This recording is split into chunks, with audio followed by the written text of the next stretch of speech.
You know that feeling when you're standing in line at the coffee shop, you've got your $7 oat milk latte in hand, your AirPods in, wearing your $180 Lululemon joggers, and you're thinking to yourself, I really need to start saving more money. And then you tap your card anyway.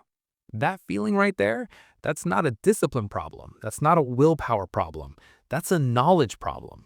And by the end of this video, you're never gonna look at your spending the same way again. My name is Smith, and I spend way too much time thinking about why people who earn good money still feel broke. If you're someone who checks their bank account at the end of the month, genuinely confused about where it all went, hit subscribe and give this video a thumbs up, because what we're about to talk about is going to change the way you see every single purchase you make for the rest of your life. Here's the thing. We've been told our whole lives that rich people are rich because they don't spend money. They clip coupons, they drive old cars, they never go on vacation. And look, there's a version of that that's true, but it's not the full picture. Because I know people pulling in $40,000 a year who are quietly building wealth. And I know people making $300,000 a year who are one missed paycheck away from a crisis. The difference isn't income. The difference is what they buy. Not how much, what? There are three categories of purchases that almost perfectly predict whether someone will build real wealth over their lifetime or spend the next 30 years on a financial hamster wheel. And here's what most people don't realize.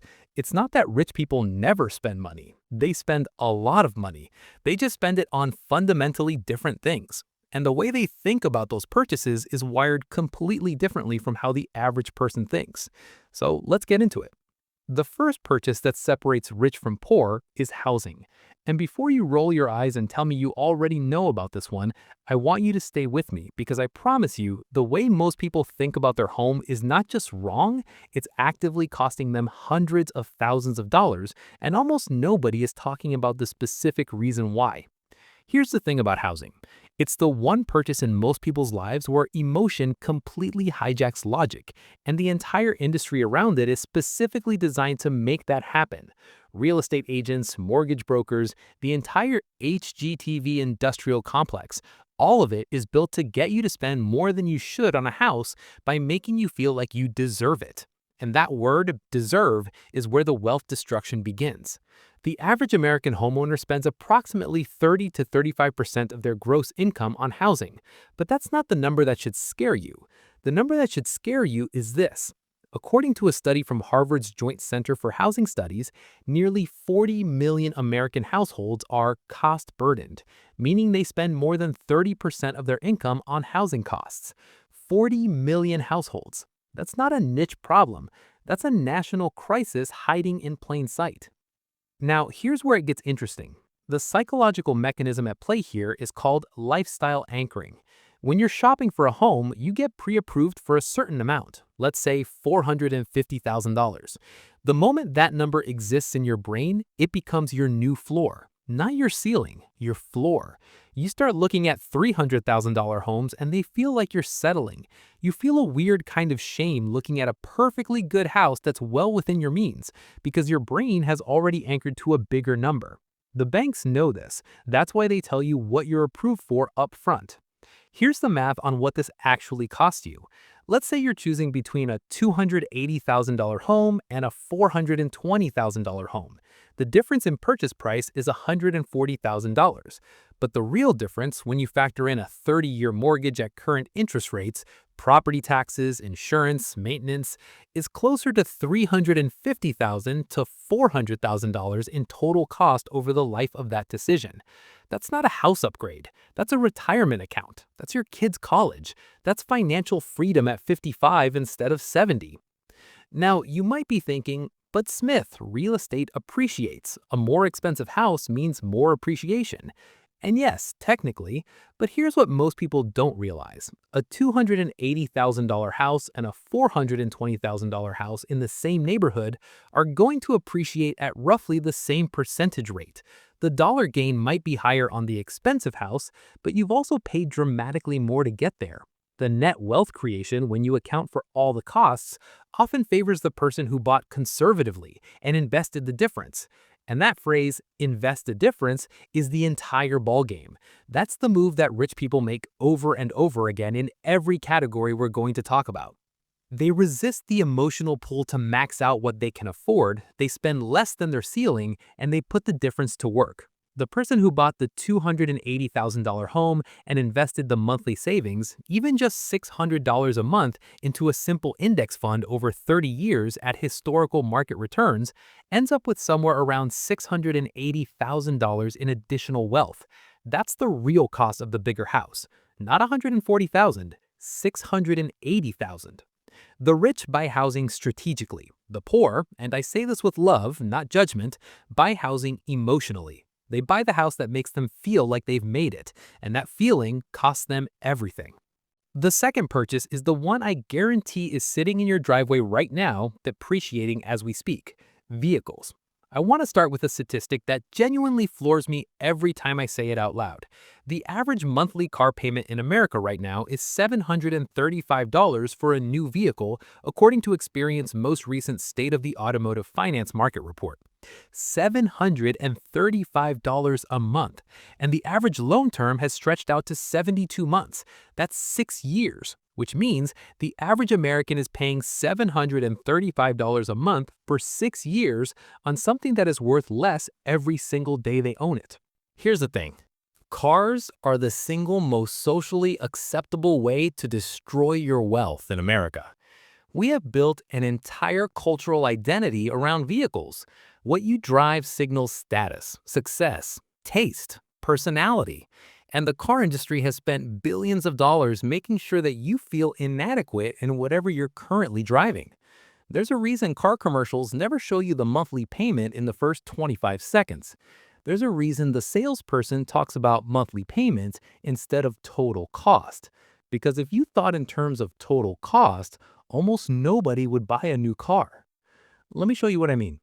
Say you're 28 years old and you're deciding between a used 2019 Honda Accord for $18,000 and a new 2024 BMW 3 Series for $48,000. On the surface, people rationalize the BMW in all kinds of ways. It's safer, it's more reliable, it's a better driving experience. It makes me feel good going into work. Some of that might even be true, but here's the real math. The difference in purchase price is $30,000. Financed over 60 months with interest, insurance premium differences, and higher maintenance costs on the luxury vehicle, the real-world cost difference over 5 years is closer to $45,000 to $50,000. If that 28-year-old instead took that $30,000 and invested it in a broad market index fund, and the market does what it has historically done, averaging roughly 10% annually, by the time they're 58, that $30,000 becomes approximately $523,000. $500,000 for a car decision made at 28. Now you might be thinking, okay, Smith, but I need a reliable car to get to work. I'm not saying don't buy a car. I'm saying the psychology around cars is so distorted that most people never even stop to do this math. They just feel the pull of wanting something nicer and they rationalize it after the fact. That's not a decision. That's a feeling wearing a suit. Here's what most people don't realize about wealthy people in cars. Studies consistently show that the majority of millionaires in America drive used vehicles. The classic research from Thomas Stanley, the guy who wrote The Millionaire Next Door, found that the most popular vehicle among American millionaires was the Ford F-150, not a Tesla, not a Mercedes, a used American truck. Because wealthy people, by and large, have broken the psychological link between their vehicle and their identity. They understand that a car is a tool, and you don't need to pay $60,000 for a hammer. This is where it gets interesting psychologically. There's a concept called the arrival fallacy, the idea that reaching a certain milestone or acquiring a certain thing will bring lasting happiness. And cars are one of the most powerful triggers of arrival fallacy in modern consumer culture. You see the car, you want the car, you imagine your life with the car, you buy the car. For about 3 weeks, maybe a month, it feels incredible. You're happy every time you get in it. And then, because this is how human psychology works, without exception, it becomes normal. The car becomes part of the background of your life. The feeling fades, and you're left with the payment. The wealthy buy transportation. Everyone else buys an emotion. The third purchase is the one that surprises people most, and it's also the most nuanced. The third purchase is education and skill development, but not in the way you're probably thinking. Here's the thing. For the last 2 decades, we've been sold one version of education. Go to college, get a degree, get a good job, build a stable life. And look, I'm not here to tell you college is worthless. For certain careers, medicine, law, engineering, specific sciences, it's essential. But here's what most people don't realize. The way the average person purchases education is one of the most financially destructive decisions of their entire lives. And it's happening at the age of 17 and 18 before anyone's brain is even fully developed. The total outstanding student loan debt in the United States right now is approximately $1.77 trillion. Trillion with a T. The average student loan borrower graduates with around $37,000 in debt. And here's the part that should make you genuinely angry. That number is the average. There are millions of people carrying $80,000, $100,000, $150,000 in student debt for degrees that the job market has not rewarded proportionately. We told an entire generation that the purchase of a degree was always worth it, no matter the cost, no matter the field, no matter the institution. And that was a lie. Now here's where wealthy people think about this completely differently. They treat education as an investment, which means they apply return on investment logic to every dollar they spend on it. A wealthy mindset doesn't ask, can I get into this school?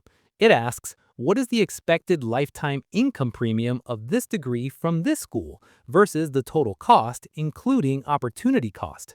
That's a fundamentally different question. And it's a question that almost nobody is asking at 17 years old sitting across from a college admissions counselor. But here's the flip side of this, and this is where it gets really interesting. The wealthy don't stop buying education. They just buy it differently. They are voracious, continuous learners. They spend money on books, courses, masterminds, mentors, coaches, and conferences. They invest in their own skill development with the same intentionality they bring to their financial portfolio. And the ROI on targeted skill development is often extraordinary compared to formal education. Think about it this way. Let's say you spend $2,000 on a course that teaches you a specific high-demand digital skill: data analytics, copywriting, financial modeling, coding, sales. If that skill increases your earning power by even $10,000 a year, you've made your money back in 73 days. Over a career, that $2,000 purchase could generate $300,000 or $400,000 in additional income. That's not an expense. That's an investment with a return that would make most stock market investors weep with envy. The wealthy purchase education strategically and continuously. Many people either overspend on credentials that don't move the needle, or they stop investing in their own growth right at the moment when targeted self-development becomes most valuable. Here's the psychological piece that ties this all together. There's a concept in behavioral economics called present bias, our tendency to overvalue immediate rewards and undervalue future ones. And present bias is the invisible force behind almost every bad financial decision. The latte, the fancy car, the oversized house, the prestigious degree at a school you can't afford. They all feel good right now. The consequences live in the future, and our brains are genuinely not wired to make that trade-off well without deliberate effort. Wealthy people aren't immune to present bias. They've just built systems and mental frameworks to counteract it. They ask a different question before every significant purchase. Not can I afford this, but what does this cost me in future wealth? They've trained themselves to feel the full weight of the opportunity cost in the moment of decision. Here's a framework that I find genuinely useful. Before any significant purchase, I want you to ask 3 questions. First, is this an asset or a liability? Assets put money in your pocket over time. Liabilities take money out of your pocket. Most consumer purchases are liabilities. That's not a reason to never buy them, it's just a reason to be honest about what they are. Second, what does this cost me in invested dollars over 20 years? Take whatever you're spending, assume you invested it instead at a 10% annual return, and see what that number looks like 2 decades from now. Let that number sit in your brain while you decide. Third, am I buying this or am I buying the feeling I think it will give me? Because if you're buying a feeling, you need to know that the feeling doesn't last. It never lasts, and there will always be a newer car, a bigger house, a fancier degree program that promises the same feeling next year. Now look, I want to be clear about something. This isn't about deprivation. This isn't about living on rice and beans and never enjoying anything. The goal of building wealth isn't to suffer through your 30s and 40s so you can have a nice retirement. The goal is to make intentional decisions that give you options. Because here's what money really is.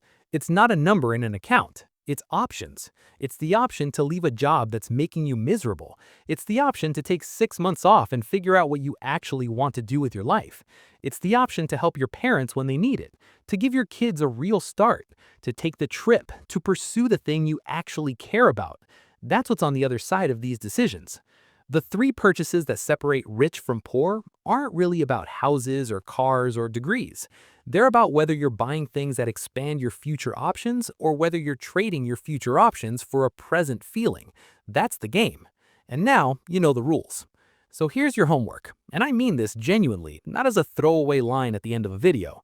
I want you to look at your three biggest monthly expenses right now. Just three. And I want you to apply that 20-year investment calculation to each one. See the number. Let it be uncomfortable, because that discomfort is information. That discomfort is your future self trying to get your attention. You have everything you need to start making different decisions today. Not next month, not after the next raise, today. The gap between where you are and where you want to be financially is almost never an income problem. It's a decision problem. And decisions can change the moment you decide to change them. That's the thing about wealth. It's not a destination. It's a practice, and you just got a little better at it.